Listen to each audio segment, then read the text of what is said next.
Bismillah walhamdulillah, semua salatu wassalamu ala rasulillah sayyidina wa maulana Muhammadin ibn Abdillah. Allahumma salli ala sayyidina Muhammad wa ala alihi wa sahbihi wa mawala. Pada pertemuan kali ini kita akan memulai membaca satu kitab yang sebenarnya kitab ini terdiri dari 2 jilid. Kitab ini namanya adalah kitab Al-Matjar Ar-Rabih fi Sawabil Amali Saleh, perdagangan yang menguntungkan tentang pahala-pahala beramal saleh.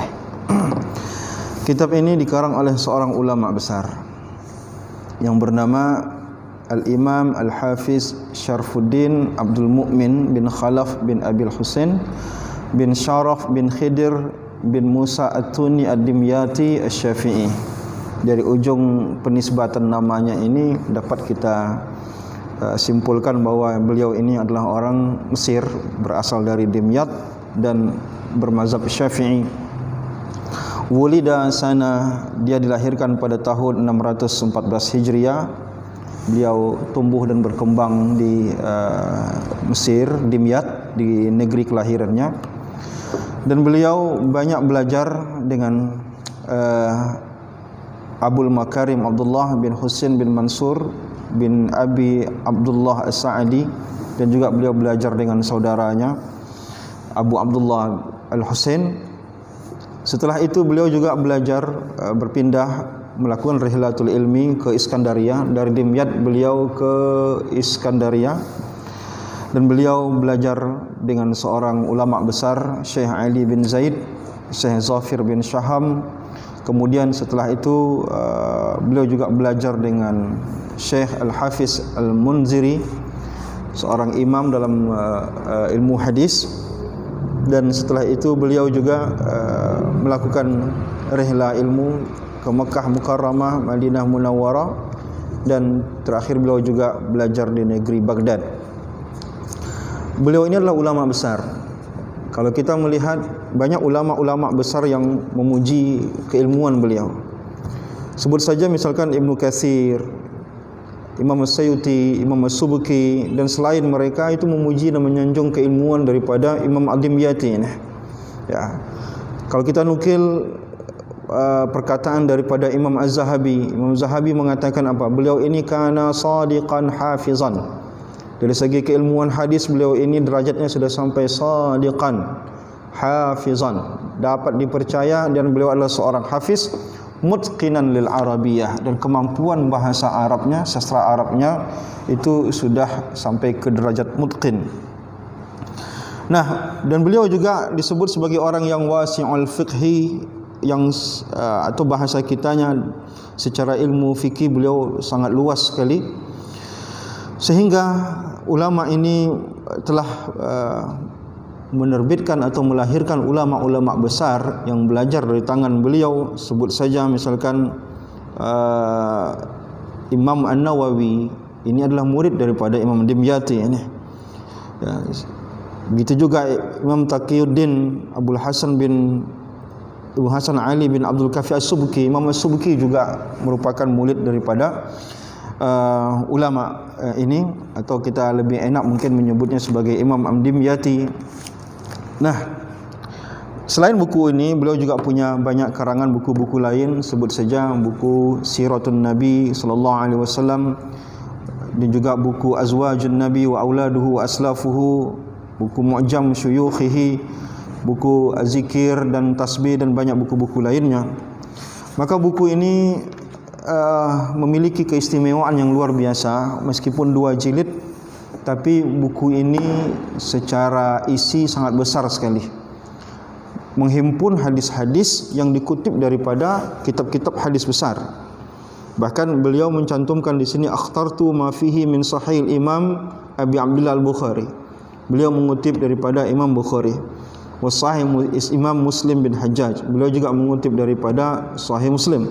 Sunan Imam Abi Daud As-Sajistani, Imam Abu Daud, Jami' Imam Abi Isa Tirmizi, Imam Tirmizi, Sunan Ibnu An-Nasai, Ibnu Majah, dan semua kitab-kitab besar, kitab-kitab hadis besar yang berkaitan dengan pahala-pahala daripada ibadah, dia kutip dan dia cantumkan dalam kitab ini. Maka dalam kitab ini meskipun ukurannya cuma 2 jilid, tapi kitab ini adalah hasil penghimpunan daripada kitab-kitab hadis besar yang fokusnya adalah membicarakan tentang pahala-pahala dalam beramal saleh. Dimulai dari nanti bagaimana pahala berkaitan dengan belajar tentang ilmu pengetahuan, setelah itu nanti bersuci, solat dan lain-lain. Ini coba akan kita bahas per bab. Mudah-mudahan dari sini kita bisa melihat betapa kasih dan sayangnya Allah kepada kita. Ketika Allah membebankan sesuatu, Allah tidak hanya membebankan, tetapi di sisi lain Allah juga memberikan ganjaran untuk kita sebagai penyemangat bagi kita. Bukan itu alasan kita untuk beribadah, itu hanya daya tarik saja. Alasan kita beribadah tetap karena Allah Subhanahu wa taala, kecintaan kita kepada Allah. Adapun ini atau fadilah-fadilah amal ini adalah motivasi bagi kita untuk terus beribadah dan memperbanyak amal saleh kita. Baik. Layaknya kitab-kitab fadilah amal yang lain, di buku ini juga kita melihat Imam Ad-Dimyati mencantumkan pada bab yang pertama berkaitan dengan ilmu pengetahuan. Di awal beliau mencantumkan beberapa ayat yang berkaitan dengan keutamaan orang-orang berilmu dan ilmu pengetahuan. Di antaranya beliau pertama sekali mengutip surah Al-Imran ayat 18. A'udzubillahi minasyaitonirrajim. Syahidallahu annahu la ilaha illa huwa wal malaikatu wal ulul ilmi qa'iman bil qist. La ilaha illa huwal azizul hakim. Beliau mengatakan bada'a bi nafsihi syarifah wa sana bil malaika wa sulsu bi ulul ilmi wa nahika bi zalika fadlan wa syarfan. Di sini Allah pertama menyanjung dirinya, lalu Allah Subhanahu wa taala memulai dengan dirinya, syahidallah annahu la ilaha illahu. Setelah itu Allah menyanjung para malaikat, dan setelah itu Allah menyanjung para ulul ilmi, yaitu orang-orang yang memiliki ilmu pengetahuan. Dari sini kita bisa melihat derajat yang sangat tinggi yang Allah posisikan untuk orang yang berilmu, pecinta ilmu atau penuntut ilmu, atau orang yang berilmu sekalipun. Di mana Allah memposisikan orang-orang yang berilmu itu setelah Allah memposisikan dirinya, setelah itu Allah memposisikan para malaikat, setelah itu Allah tentu saja memposisikan orang yang berilmu. Dan orang yang paling berilmu dari hamba-hamba Allah ini tentu saja para nabi dan pewaris-pewaris nabi. Di sini posisi yang besar. Maka kalau kita melihat ya, Allah Subhanahu wa taala menjadikan ilmu ini sebagai tolak ukur kemuliaan seorang hamba. Dan kalau kita melihat dari sejarah, misalkan dari makhluk yang pertama, kita sebut saja kisah Nabi Adam alaihissalam. Kalau kita melihat di awal-awal surat Al-Baqarah, dari mulai ayat 31, ayat 32, ayat 33 surah Al-Baqarah, kita bisa menyaksikan bagaimana Allah melebihkan Nabi Adam dibandingkan para malaikat dengan ilmu pengetahuannya. Ini adalah makhluk yang pertama. Ya, makhluk yang pertama yang Allah lebihkan ilmunya dibandingkan dengan makhluk yang lain.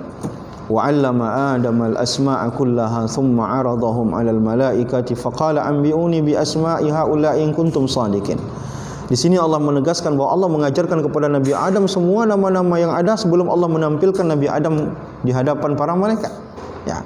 Dan ketika Allah menampilkan Nabi Adam di hadapan para malaikat mengatakan subhanaka la ilma lana illa ma 'allamtana innaka antal alimul hakim. Yang menunjukkan bahwa malaikat sadar bahwa ada kelebihan daripada makhluk yang Allah ciptakan ini. Kelebihan itu adalah ilmu pengetahuan. Maka di sini kita bisa menyimpulkan betapa Allah Subhanahu wa taala sangat mengagungkan hamba-hambanya yang memiliki pengetahuan.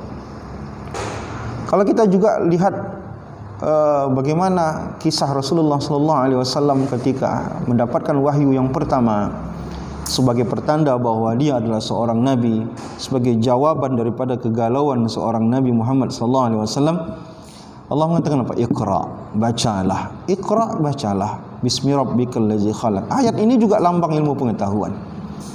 Maka Allah tegaskan, yarfa'illahu allazina amanu wallazina utul ilma darajat.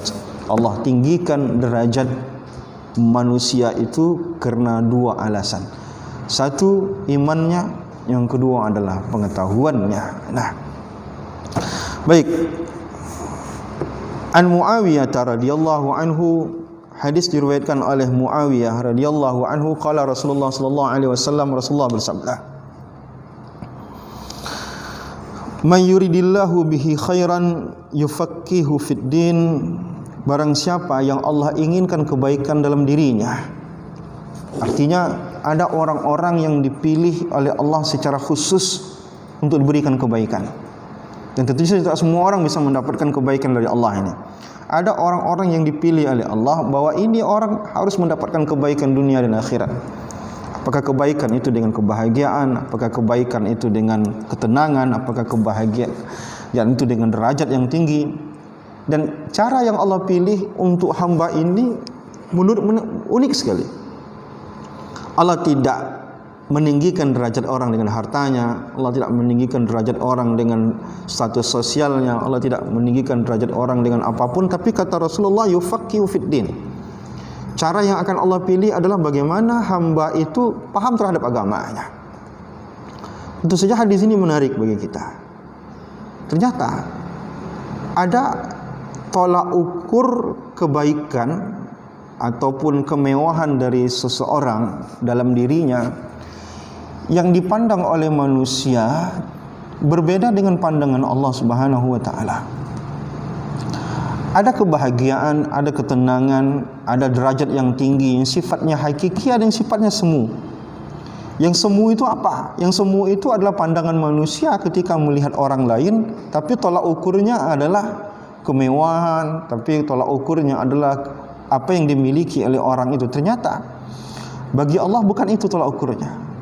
Bagi Allah tolak ukurnya adalah setinggi apa kemampuan orang untuk memahami sesuatu, terutama memahami hal-hal yang berkaitan dengan agamanya, maka setinggi itulah derajatnya di sisi Allah Subhanahu wa taala, dan setinggi itu pula kesempatan dia untuk mendapatkan kebaikan dari Allah Subhanahu wa taala. Maka kata Rasulullah, wa inna ma ana qasim wa yu'tillah. Saya cuma menyebarkan ilmu pengetahuan, tapi pada hakikatnya yang memberikan ilmu pengetahuan itu adalah Allah. Wa la yazala amru hazil ummah mustaqiman. Perintah Allah tetap akan tegak pada umat ini hatta taqumus saa'ah wa hatta ya'ti Allah, hatta ya'ti amrullah, sampai nanti datang keputusan Allah Subhanahu wa taala. Di hadis yang lain Rasulullah sallallahu alaihi wasallam pernah bersabda, ya ayuhan nas, innamal ilmu bitta'allum. Wahai manusia, ilmu itu hanya bisa diraih dengan ilmu pengetahuan, dengan belajar. Wal fiqhu bitafaqquh. Untuk memahami sesuatu itu harus betul-betul tafaqquh, belajar dengan gigih. Wa may yuridillahu bihi khairan yufaqihu fid din, innama yakhshallahu min ibadihil ulama. Ini ada kaitannya dengan hadis tadi. Di hujung hadis Rasulullah mengatakan, may yuridillahu bihi khairan yufaqihu fid din. Kalau orang dipilih oleh Allah untuk mendapatkan kebaikan hidup dunia maupun akhirat, dia akan Allah jadikan sebagai orang yang paham terhadap agamanya. Nah, di bait yang kedua kata Allah Subhanahu wa taala, kata Rasulullah, wa inna ma yakhshallahu min ibadihil ulama. Ini alasannya. Karena yang hanya akan takut kepada Allah adalah orang yang memiliki ilmu pengetahuan. Semakin tinggi pengetahuannya, maka akan semakin tinggi tingkat ketakutannya kepada Allah Subhanahu wa taala.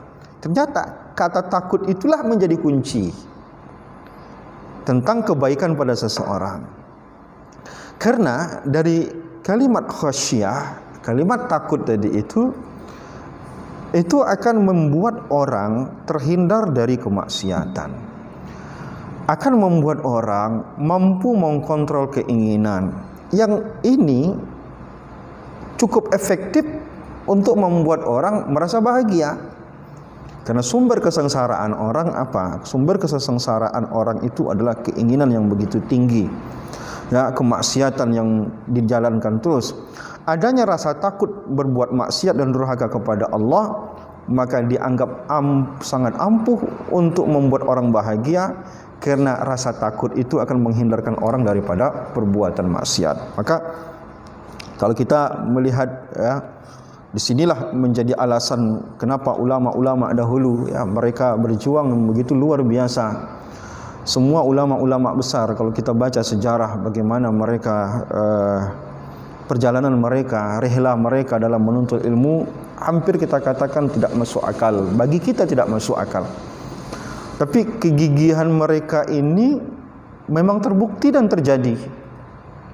Mereka merelakan diri mereka hidup miskin. Bahkan di antara mereka merelakan dirinya untuk tidak menikah. Di antara mereka ada yang mungkin harus, sebut saja Imam Bukhari, itu sampai pernah menjual pakaiannya. Beberapa kali dia tidak mengajar, datang muridnya ke rumahnya pengen melihat kenapa Imam Bukhari tidak belajar mengajar. Ternyata Imam Bukhari berada di rumah karena pakaian tidak ada lagi. Nah, dia tidak punya pakaian lagi karena pakaiannya dijualnya. Dia merelakan itu asalkan dia mengajar. Maka akhirnya murid-muridnya membelikan pakaian untuk dia, lalu akhirnya dia kembali menuliskan hadis dan kembali mengajar. Di sini kita bisa melihat, ya, maka Imam Syafi'i kita contohkan lagi, ya, hampir sepanjang hidupnya itu adalah perjalanan menuntut ilmu. Hampir seumur hidupnya. Dari kecil lagi dia sudah belajar keliling dunia, ke Mekah, ke Madinah, ke Baghdad, ke Mesir. Dan semua perjalanannya itu ilmu. Ada kenikmatan yang mereka rasakan. Nah, kenikmatan itu tentu tidak dirasakan oleh semua orang. Ketika orang belum mendapatkan manisnya belajar itu, maka di saat itu dia tak akan bisa mendapatkannya. Maka kegigihan dia menghabiskan waktu, menghabiskan usia, menghabiskan harta untuk belajar itu bagi sebagian orang enggan, karena bisa jadi alasannya dia belum merasakan manisnya menuntut ilmu itu. Tapi kalau kita melihat di sekitar kita, banyak orang merelakan habis harta, banyak orang merelakan untuk hidup miskin, banyak orang merelakan untuk hidup sederhana, banyak orang merelakan untuk hidup tidak perlu populer, asalkan dia bisa merasakan nikmat daripada belajar itu. Itu nikmat, ya. Nah, maka di hadis berikutnya, an Huzaifah bin Yaman radhiyallahu anhu anna Rasulullah SAW qala fadlul ilmi khairum min fadlil ibadah wa khaira dinikumul wara. Sebaik keutamaan ilmu itu jauh lebih baik daripada keutamaan beribadah. Maksudnya apa? Kenapa Allah Subhanahu wa taala membedakan mana orang yang berilmu dengan orang yang tak berilmu? Maka Allah katakan, qul hal yastawil ladzina ya'lamuna wal ladzina la ya'lamun. Tidaklah sama orang yang berilmu tidak berilmu. Dari semua aspek itu akan berbeda. Nah, maka di hadis ini Rasulullah tegaskan, orang yang beribadah pakai ilmu dengan orang yang beribadah dengan tidak pakai ilmu itu beda. Jauh beda. Jauh bedanya apa? Tentu saja jauh beda kualitasnya. Kadang kuantitas bisa sama. Orang tak belajar, dia sholat tarawih 12 rakaat atau 8 rakaat misalkan. Orang yang belajar juga tarawih 8 rakaat, tapi kualitas tidak sama. Orang yang beribadah dengan ilmu, maka ibadahnya akan jauh lebih besar keutamaannya. Maka itu kata Rasulullah SAW, apa? Fadlul ilmi khairum min fadlil ibadah. Keutamaan ilmu itu lebih baik daripada keutamaan ibadah. Bukan berarti berilmu tak perlu beribadah, tapi maksudnya adalah keutamaan beribadah pakai ilmu dibandingkan dengan beribadah tak pakai ilmu itu berbeda dari segi nilai. Salatnya orang berilmu tentu akan lebih khusyuk, tentu akan lebih nyaman, tentu semua hal-hal yang sunnah-sunnah itu akan dia kerjakan karena dia tahu seluk-beluk sunnahnya. Ketika rukuk di mana letak sunnahnya, ketika berdiri di mana letak sunnahnya, ketika sujud di mana letak sunnahnya. Nah, dibandingkan dengan orang yang mungkin tidak belajar, ya, dia tidak mengerti bagaimana kesempurnaan solat, bagaimana apa makna khusyuk, apa makna thama'ninah, bisa jadi dia tidak paham. Nah, oleh karena itu tentu akan sangat berbeda sekali keutamaan yang didapatkan orang yang beribadah pakai ilmu. Semua ibadah, baca Quran misalkan juga perlu ilmu. Ya, berpuasa misalkan perlu ilmu. Nah, apalagi Orang yang melaksanakan ibadah haji, umrah itu butuh ilmu. Orang solat butuh ilmu. Semua ibadah itu butuh ilmu. Maka Rasulullah membedakan, dan tentu saja ini adalah pembedaan yang sudah Allah kotak-kotakkan. Allah kotakkan apa? Level ibadahnya orang yang ibadah pakai ilmu dengan level ibadahnya orang yang tidak pakai ilmu. Maka standar kita, ya, maka menuntut ilmu itu menjadi sebuah kelaziman. Nah, maka menuntut ilmu itu ya, menjadi sebuah kelaziman bagi kita semuanya. Maka Allah Subhanahu wa taala mewajibkan kita untuk belajar. Kata Rasulullah SAW, talabul ilmi faridatun ala kulli muslimin. Dalam hadis lain ditambahkan muslimatin. Belajar itu hukumnya wajib. Wajib. Apa makna wajib? Wajib artinya kalau dikerjakan pahalanya besar, kalau ditinggalkan dosanya juga besar. Nah, ini pertama. Yang kedua, ya. Ini kita bicara selain keutamaan daripada belajar itu. Dari segi kewajiban juga luar biasa. Dari segi kewajiban, karena dia adalah wajib, maka semua perkara wajib itu adalah perkara yang dapat mendatangkan pahala besar. Dan semua hal yang wajib yang ditinggalkan itu juga mendatangkan dosa besar. Maka belajar ini sebuah kemestian. Sampai kapan? Sampai orang baru lahir sudah diajarkan untuk bagaimana diajarkan dengan azan, lafaz-lafaz azan. Sampai orang mau mati sekalipun, sampai orang di kuburan sekalipun ditalkinkan untuk diajarkan. Inilah agama kita memprioritaskan betul belajar itu. Nah, maka kata Rasulullah SAW, alaikum bihazal ilmi qabla an yukbad. Ambillah ilmu ini sebelum dicabut. Wa qabduhu an yurfa. Nanti banyak ulama-ulama yang meninggal dunia, wafat, maka diangkatlah ilmu itu. Maka hati-hati ya, mari kita belajar. Nah, kemudian di hadis lainnya Rasulullah SAW menegaskan, An Ibni Mas'ud radhiyallahu taala anhu, hadis diriwayatkan oleh Ibnu Mas'ud radhiyallahu anhu, qala Rasulullah sallallahu alaihi wasallam, la hasada illa fi isnataini, tidak ada rasa iri hati kecuali dalam dua hal. Rajulun atahu Allahu malan fasallatahu ala halakatihi fil haqq. Kita boleh iri yang pertama pada orang yang diberikan oleh Allah Subhanahu wa taala harta banyak, lalu hartanya dia habiskan untuk kebenaran. Maka kita iri dengan orang seperti ini. Yang kedua, wa rajulun atahu Allahul hikmata, ada orang yang Allah beri hikmah. Hikmah itu maknanya adalah ilmu. Wa huwa yaqdi biha, lalu dia memutuskan dan menghukumkan sesuatu dengan ilmunya. Wa yu'allimuha, dan orang itu mengajarkan ilmunya kepada orang lain. Hadis ini menyuruh kita untuk berlomba-lomba ikut dalam majlis taklim. Hadis ini juga menganjurkan kepada kita untuk senantiasa terlibat dalam majlis taklim. Maka ya, ini kita melihat banyak sekali ibrah dari sahabat-sahabat Rasulullah maupun ulama-ulama kita. Kita sebut saja misalkan Abu Hurairah. Abu Hurairah ini termasuk orang yang tidak begitu lama belajar dengan Rasulullah. Dia cuma punya kesempatan untuk belajar dengan Rasulullah 4 tahun saja. Tetapi Abu Hurairah, dia sadar atas ketertinggalannya, maka Abu Hurairah merelakan diri untuk tidak kerja, menjadi salah satu penghuni Ahlus Suffah, asalkan dia bisa belajar dengan Rasulullah. Belajar dalam keadaan lapar. Dan bahkan Abu Hurairah ini, ya, orang lain belajar menunggu di masjid, tapi Abu Hurairah tidak. Beliau menunggu Rasulullah keluar dari rumah agar bisa melihat bagaimana Rasulullah buka pintu, bagaimana Rasulullah ya berjalan, bagaimana Rasulullah menyapa orang lain.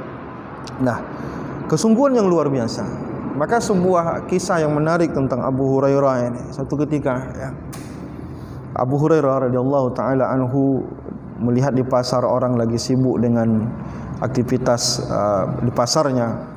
Lalu Abu Hurairah radhiyallahu taala anhu mengatakan kepada mereka, kalian masih sibuk dengan jualan kalian, padahal Rasulullah sedang membagi harta warisan.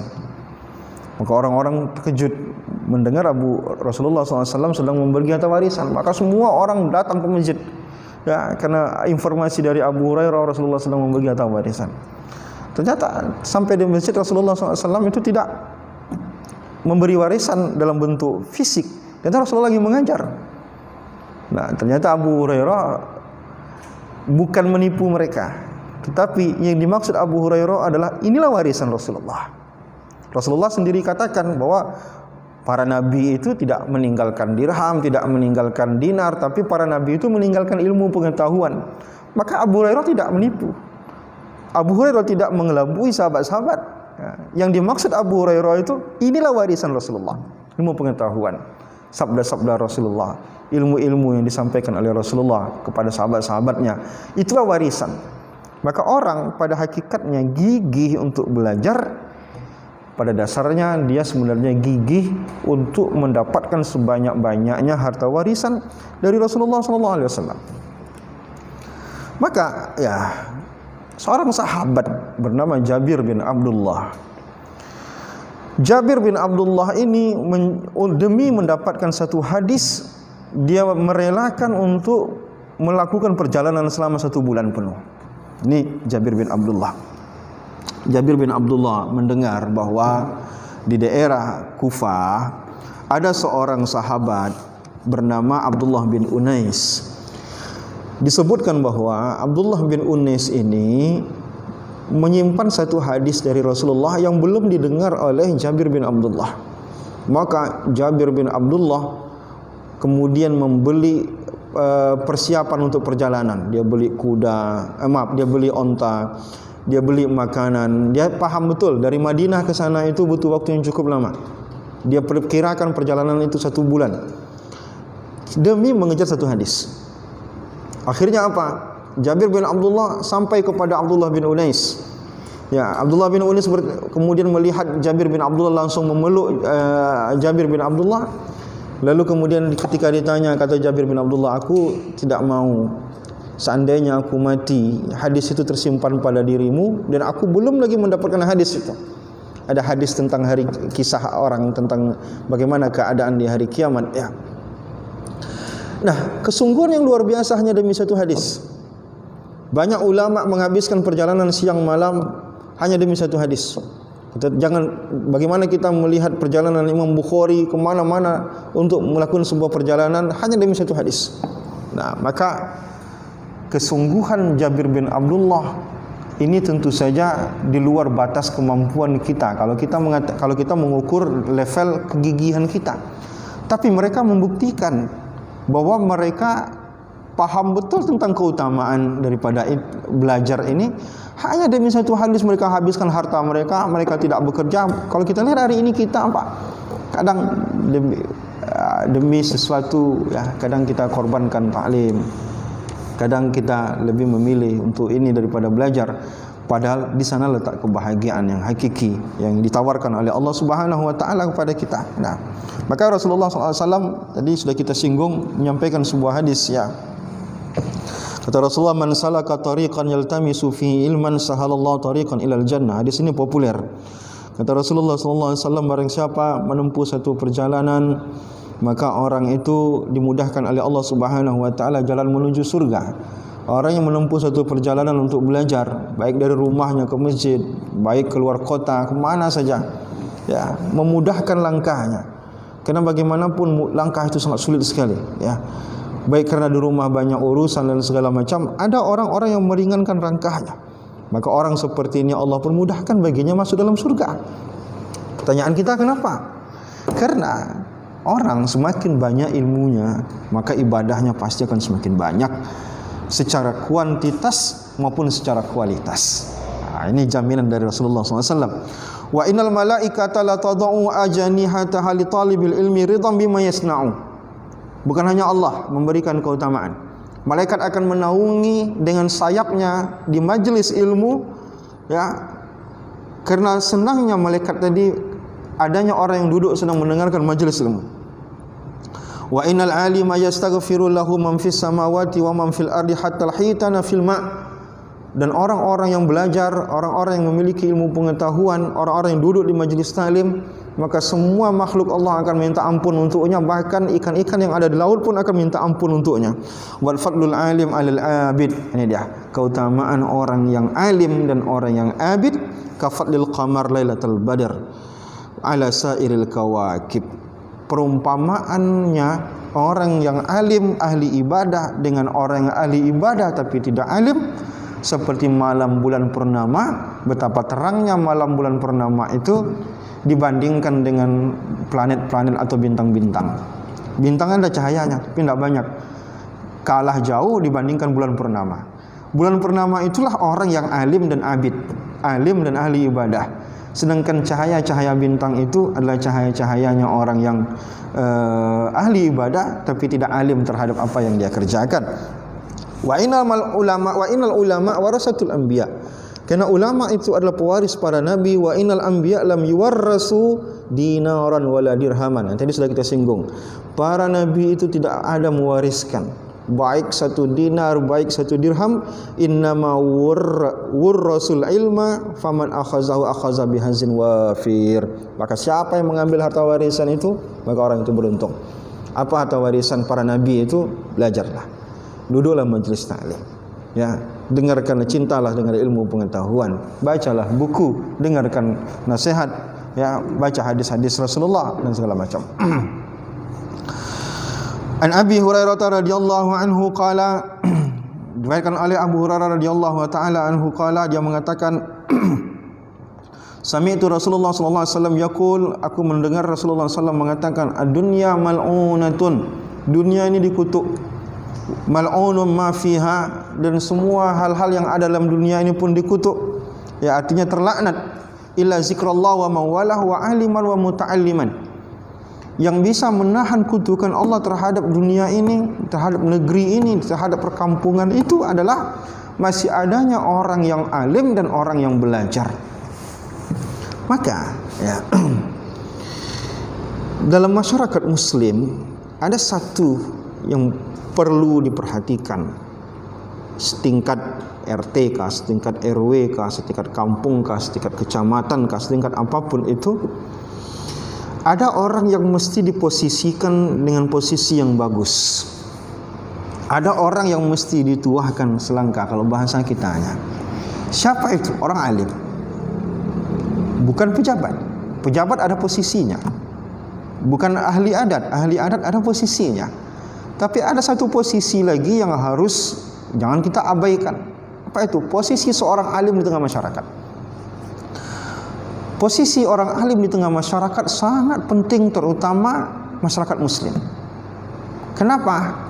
Karena semua permasalahan umat di dalam ajaran Islam, semua permasalahan umat mesti ditanyakan kepada orang alim. Fas'alu ahla zikri in kuntum la ta'lamun. Tanyalah semua urusan kalian kepada yang ahli zikri, ahli dalam bidangnya, in kuntum la ta'lamun. Maka tanyalah masalah politik kepada ahli, pada politikus. Tanyalah masalah pendidikan kepada seorang guru. Tanyalah ulama untuk urusan agama.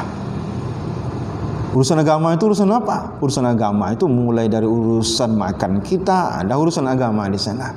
Mulai dari masalah perpolitikan, ada urusan agama di sana. Mulai dari proses bagaimana berumah tangga, ada di sana urusan agama. Bagaimana pola makan, ada agama di sana. Bahkan sampai di kasur pun ada agama di sana. Maka dalam masyarakat muslim harus diposisikan seorang alim itu dengan posisi yang bagus, dengan penghormatan, dengan kemuliaan dan segala macam. Karena mereka adalah orang-orang yang dipilih oleh Allah Subhanahu wa taala. Karena mereka adalah pewaris para nabi. Maka orang alim jangan disepelekan. Ciumlah tangan orang alim, ya. Posisikan mereka di posisi yang baik di tengah masyarakat. Karena bagi masyarakat muslim, mulai dari bangun tidur sampai tidur lagi, di sana ada urusan agama. Orang yang ahli pendidikan, dia tidak akan bisa berbicara masalah agama. Dia cuma bisa bicara masalah pendidikan. Orang yang ahli dalam politik, dia bisa bicara politik, tapi dia tak boleh bicara masalah agama. Tapi orang yang ahli agama, semua aspek kehidupan itu ada aspek agamanya. Nah, maka dari situ ya, kita jangan membiasakan diri menentang ucapan-ucapan ulama atau bertentangan mengambil keputusan atau pendapat yang berseberangan dengan, karena mereka adalah orang-orang yang dipilih oleh Allah untuk mewarisi ilmu-ilmu Rasulullah sallallahu alaihi wasallam.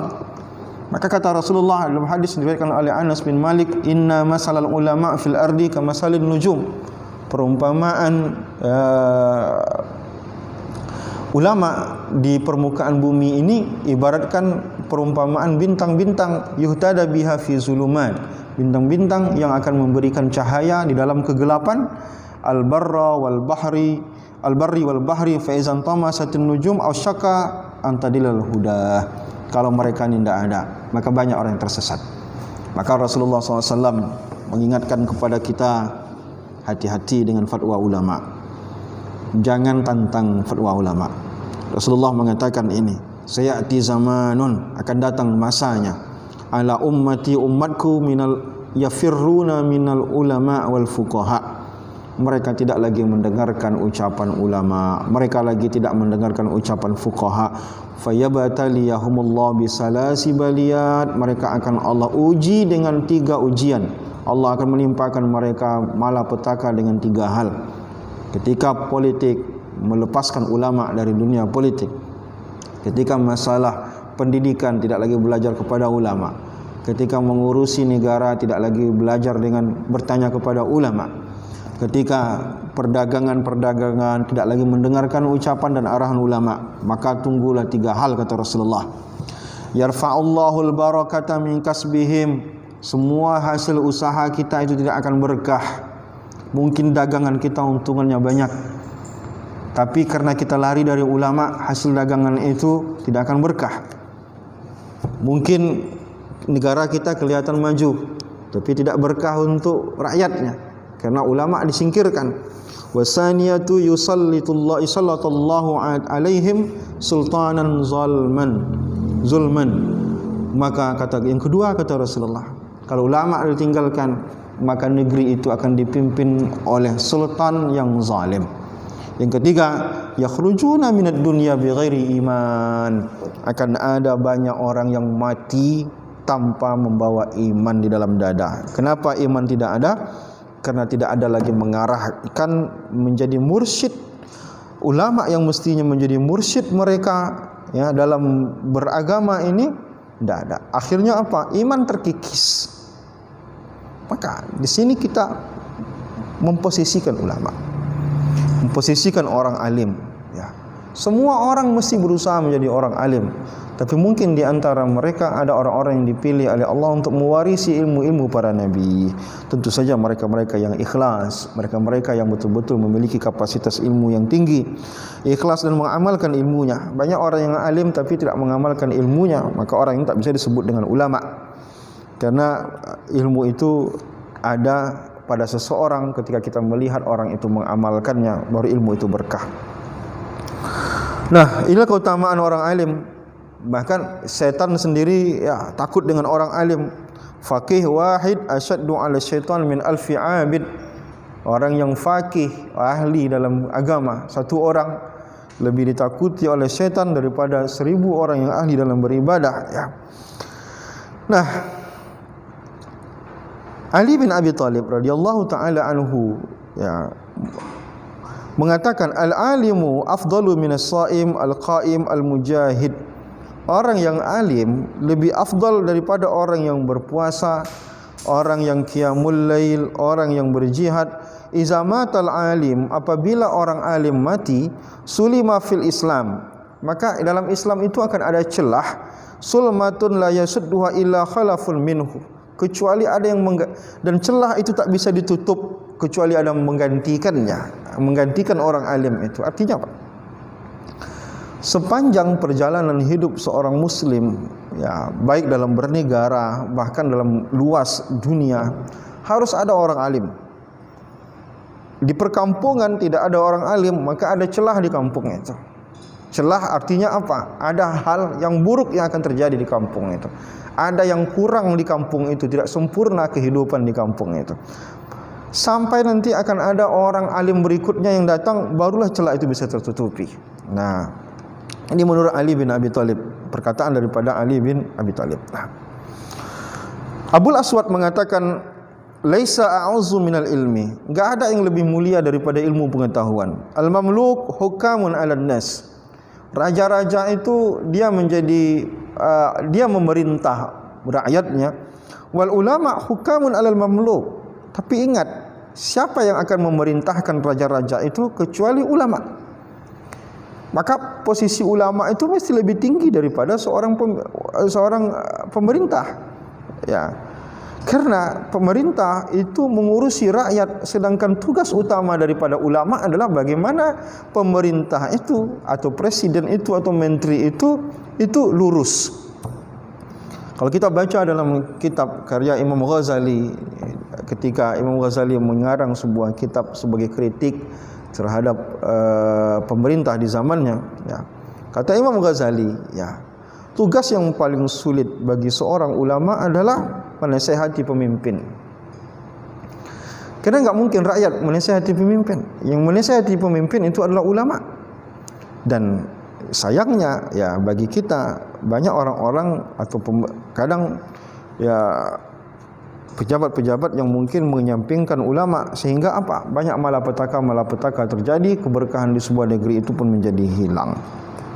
Nah, inilah beberapa hal. Kita sambung lagi beberapa hadis. Baik, kali ini tadi dari Ali bin Abi Thalib. Ibnu Abbas juga memiliki satu ucapan atau komentar tentang ilmu. Tazakurul ilmi, belajar ba'du lailatin, ya, pada sebagian malam, ahabbu ilayya min ihya'iha, lebih aku sukai daripada menghidupi malam itu. Nah, ini perkataan daripada Ibnu Abbas. Maka kalau kita melihat Imam Syafi'i membagi malam itu menjadi 3 biar adil. Sepertiganya dia gunakan untuk istirahat, sepertiganya dia gunakan untuk beribadah, dan sepertiganya lagi dia gunakan untuk belajar. Abu Darda juga memiliki perkataan dalam hal ini. Kata Abu Darda, li'an ata'allama mas'alatan ahabbu min qiyami lailatin. Ya, mempelajari satu masalah, mencari jawaban dari satu masalah lebih aku sukai daripada qiyamul lail, daripada salat malam. Bukan berarti Abu Darda tak qiyamul lail. Abu Darda dikenal sebagai orang yang zuhud, ahli dalam ibadah. Tapi di sini Abu Darda ingin sampaikan kepada kita, Abu Darda orang yang sangat cinta qiyamul lail, bahkan mengatakan mempelajari ilmu satu permasalahan itu dia lebih sukai daripada melaksanakan qiyamul lail. Kenapa? Karena juga pahala untuk mempelajari satu permasalahan itu juga besar. Maka Imam Syafi'i mengatakan, ya, talabul ilmi afdalu minan nafilah. Belajar itu lebih banyak pahalanya daripada salat sunnah. Ini menurut Imam Syafi'i. Bukan berarti kita tak perlu salat sunnah, cukup dengan belajar saja, tidak. Ya. Artinya ini dari segi aspek besarnya pahala belajar itu. Karena kalau kita bandingkan, ya, belajar wajib, ya, salat sunnah ya sunnah. Nah, maka kalau kita bandingkan pahala wajib dengan pahala sunnah, tentu pahala wajib lebih banyak. Maka Imam Syafi'i membuat sebuah ungkapan yang populer. Maka kata Imam Syafi'i, talabul ilmi afdalu minan nafilah. Belajar itu bahkan pahalanya lebih banyak dibandingkan daripada orang yang melaksanakan salat sunnah. Nah, inilah hadis-hadis yang cukup banyak, tapi yang kita baca hanya beberapa hadis saja, ya, berkaitan dengan keutamaan besar yang didapatkan dari belajar, mengajar, ataupun terlibat di dalam belajar mengajar tersebut. Maka bagi seorang muslim, belajar dan mengajar itu adalah aktivitas wajib. Banyak keutamaan. Pertama tadi kita sebutkan bahwa ikut serta dalam belajar dan mengajar itu setidaknya pertama melepaskan kewajiban kita. Karena kewajiban belajar mengajar itu tidak terikat dengan waktu, tidak terikat dengan sampai batas ilmu seseorang. Tapi terikatnya belajar itu sampai orang itu keluar dari dunia. Artinya setingkat apapun keilmuannya, apakah profesor atau ahli dalam berijtihad, dia tetap wajib belajar selama nyawa masih ada. Nah, yang kedua, belajar ini keistimewaan yang luar biasa. Allah, para malaikat dan semua makhluk itu berzikir, bahkan meminta ampun kepada Allah bagi orang-orang yang terlibat dalam belajar dan mengajar. Yang ketiga, terlibatnya kita dalam belajar mengajar inilah menjadi sebab ataupun menjadi alasan Allah tidak mengazab kita. Allah tidak menghukum kita atas kesalahan-kesalahan kita. Ada orang yang salah dalam ibadahnya, tapi memang dia tak belajar, dia harus menanggung dosa atas kesalahannya itu. Tapi ada orang yang salah ibadahnya, tapi dia salah dalam beribadah, tapi ini orang masih terlibat dalam belajar mengajar. Maka orang seperti ini dapat keringanan, ya, dapat ampunan dari Allah, karena orang seperti ini dianggap sebagai orang yang ilmunya mungkin belum sampai. Dia bisa pertanggungjawabkan itu di hadapan Allah. Hamba belajar ya Allah, tapi ilmu hamba belum sampai. Hamba salah, bukan hamba tidak tahu, tapi ilmu hamba belum sampai ke situ ya Allah. Nah, tentu saja ini keutamaan-keutamaan. Semoga Allah cintai kita dengan cintanya kita dengan majelis ilmu. Subhanakallahumma wa bihamdika asyhadu an la ilaha illa anta astaghfiruka wa atubu ilaik. Dan akan kita sambung lagi pada pertemuan berikutnya tentang bab taharah. Assalamualaikum warahmatullahi wabarakatuh.